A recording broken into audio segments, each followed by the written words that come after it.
Təbii ki, Pənah bəy də əslində mahiyyətcə nağılsevər Azərbaycanlı obrazı. Söhbət hamı ağıllıdır, fərqi yoxdur. Amma biri nağıl üzərindən həyata baxır, bir də daha çox məntiq, demək, reallıq üzərindən baxır. Təbii ki, bu reallıq üzərindən baxılan deyil. Uzun illər bizə qəbul edilmiş, yeridilmiş, əzbərlədiyimiz tezislərin başqa formada təkrarıdır.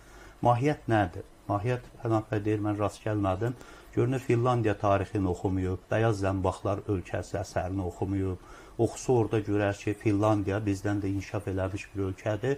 Amma Finlər isteslərdən qoparılma tarixini özləri üçün ən önəmli hadisə sayırlar və Rusiya işğalı nəticəsində bu baş verdi.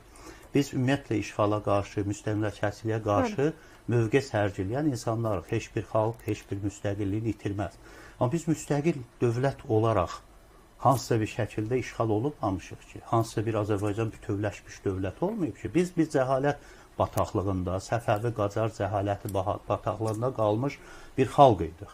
Və bu xalq 50 milyondur. Bunun 10 milyonunu bugünkü tarixindən götürsək, işğal nəticəsində başqa bir coğrafiya düşdü. O coğrafiya düşən 10 milyon dövlət yarada bildi 90 il ərzində və qalan 40 milyon, 30 milyon dövlət yarada bilmədi. Bunun səbəbini bilirsiniz nədir? Və səbəbi bizim o mühitdə yetişə biləcəyimiz modern ziyalılarımız oldu. Axundov, Zərdabi və Məmməd Əmin Rəf hamısı Qori seminariyasını, Rus-Tatar məktəblərini bitirərək bunlar Rus sistemi içində milli davanı apardılar. Çünki bu davanı milli bir Azərbaycan davasını aparmaq üçün qarşında əş-qüddə səndən olmayan durmalıydı, işğalçı durmalıydı. Rus işğalçıydı və bu işğalçılara qarşı həm də Rusun işğalçılıqdan əlavə sənə həm də Avropa mədəniyyətinə daxil olmaq üçün şans yaratmışdı. Bu gizli deyil ki, bütün Azərbaycanlılar harada təhsil alan gedirdi Parisə, Axundovun əsərində Şahbaz ağa hara getmək istəyirdi? İdeal nə idi? Avropalaşmaq. Və qalanlar isə, Güney Azərbaycanda qalanlar isə bu şansı əldə eləmədilər. Çünki onlar bir dinin, bir məzhəbin içində yaşadıqlarını özlərinki saydığına görə bu gün də həmən düşüncə hakimdir. Özünü İranlı identifikasiyası ilə tanıdan bir toplum müstəqillik savaşı aparmır.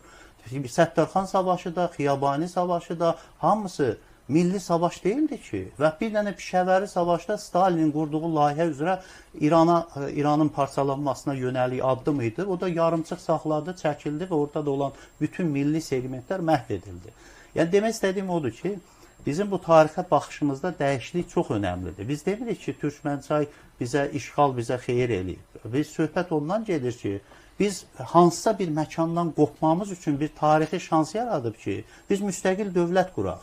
Və digər tərəfdən, baxın, Azərbaycan dövlətin qurulmasının əsas səbəbi nə idi? Nüvəsi nə idi? Nuru Paşanın ordusunun, Osmanlı ordusunun gəlib Azərbaycanda Bakını işğaldan azad eləməz, Azərbaycan işğaldan azad eləməz. Onun nəticəsində Gəncədən, Tiflisdən Gəncəyə, Gəncədən köçdük Bakıya. Olmasaydı köçə bilirdik. Hələ 19-cu ilin mayına qədər də burada general qubernator Thompson idi. Thompson hələ çıxıb getməmişdi, İngilislər getməmişdi. Hələ müstəqil dövlət kimi nə addım atırdıqsa, onunla məsləhətləşib bəzi addımlar atdı. Necə ki, bayrağımızı dəyişmək, məsələn, onun iradəsi ilə oldu. Məcbur elədi ki, bizim qırmızı bayraq, 8 güşəli bayrağı dəyişdi 3 rəngli bayrağa. Yəni, bu hamısı nəyi göstərir? Eyni Türk ordusu Xəlil Paşanın rəhbərliyi ilə getdi Təbrizə. O Təbrizi də azad eləmək istəyir. Amma Təbrizdə Məmməd Əmin Rəfsudzadenin, Xoyskinin, Topçubaşovun dəvət elədiyi Türk ordusunu dəvət eləyən olmadı. Və Xiyabani buna qarşı qiyam qaldırdı. Siz kimsiniz ki, gəlib İranı işğal eləyirsiniz? Və bu işğal adını qoydular, Xiyabanini qarşıda sürgün elədilər. Demək istədiyim odur ki, orada bir ictimai tələbat olmadığına görə müstəqil dövlət qurmağa Türk ordusu kömək edə bilmədi.